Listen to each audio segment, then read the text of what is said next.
Here's more wrestling news for September 4th, 2021.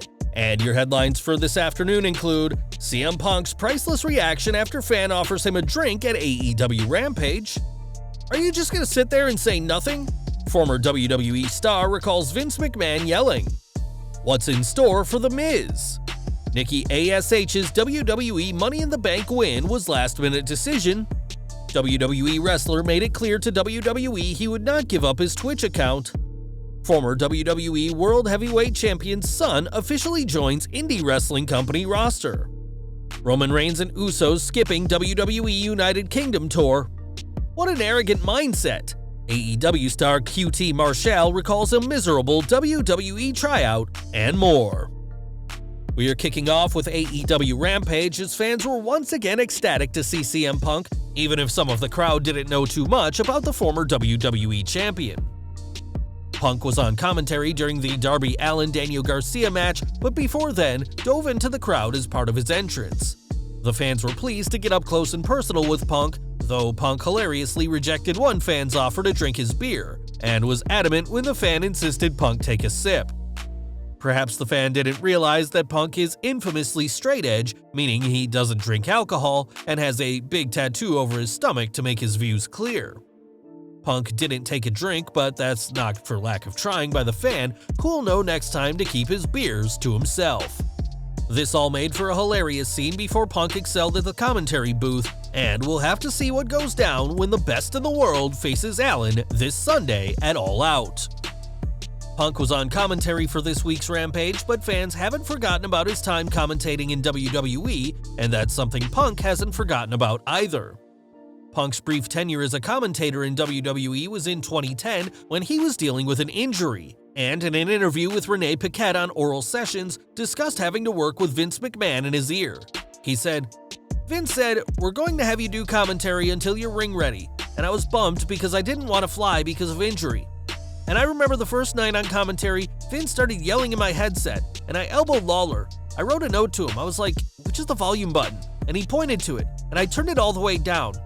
When we took the headsets off after the show, I was like, did you not know you could do that? He's like, yeah, I mean, I knew I could do that. We're going to get yelled at.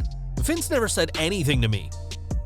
With McMahon turned down, Punk delivered some of the best commentary of 2010 during his brief stint behind the desk, and it was his commentary and his wrestling that he credited as why he's the best in the world during the infamous pipe bomb on the June 27, 2011 Raw. As a former WWE champion and self-professed A-lister, The Miz has had plenty of projects both in and out of the ring, and now he's trading his wrestling boots for some dancing shoes. PW Insider reports that The Miz is set for the next season of Dancing with the Stars, which will premiere late this month on ABC. The two-time WWE Grand Slam champion is no stranger to reality TV, as he made his name on The Real World Back to New York in 2001, and appeared on several shows before becoming a WWE superstar. This week also marks Miz's 15th anniversary since his first match in WWE, and after not appearing on this week's Raw despite being advertised, fans will soon be seeing the A-lister strut his stuff on the ballroom floor. At Money in the Bank 2021, Nikki ASH shocked fans by winning the Women's Money in the Bank contract, beating former champions like Asuka, Natalya, and Alexa Bliss. Given the caliber of her opponents, Nikki's win took many fans by surprise, and apparently it wasn't something that the Scottish superstar had a lot of time to prepare for. According to Fightful, who spoke to the former Raw Women's Champion, she wasn't informed of her win until the afternoon of the pay-per-view, and cried when she learned that she'd be capturing the briefcase. Similarly, WWE only informed Cross that she'd be cashing in mere hours before Raw, where she defeated a prone Charlotte Flair to win the title. Nikki has since lost the Raw Women's Championship back to Flair, and we'll have to see if she gets a push like this again, but nobody can take these two victories away from her despite how short her reign was. Last week, Adam Cole's short-term deal with WWE expired, and he's now one of wrestling's hottest free agents. Cole reportedly left without a non-compete clause, meaning he can appear for another company immediately, and we now know more of what happened backstage between the ex-superstar and the company. Fightful Select reports that before his original contract with WWE expired in July, Cole made it clear that he was not willing to give up his Twitch account, as many other wrestlers had been asked to do by WWE over the past year. Cole's Twitch account was said to be non-negotiable in any WWE contract talks he had, and this reportedly annoyed WWE higher-ups who didn't believe he had much leverage in the situation.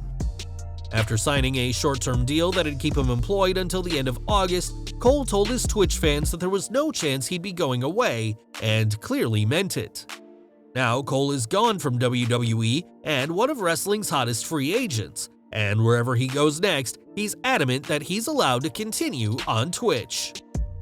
In 2007, Chris Benoit's final actions in life rocked the wrestling community to its core, but his remaining son David is now getting in the ring himself. At a recent show, Real Canadian Wrestling announced David is now an official member of their roster and will wrestle for them eventually as well. A trainee of the Canadian Strong Style Wrestling Academy, David has worked hard to get into the same industry as his father, who was regarded as one of the greatest wrestlers on the planet prior to his death in 2007. Hopefully, David Benoit will be given the chance to show what he can do in the ring and won't have to live in his father's shadow as his own wrestler. Over to Raw next, as next week's show will see new #1 contenders for the Raw Tag Team Championships be crowned. In a 7-team turmoil match, including names like The New Day, Omos and AJ Styles, and the Viking Raiders, the winners will get a guaranteed title match against RK Bro.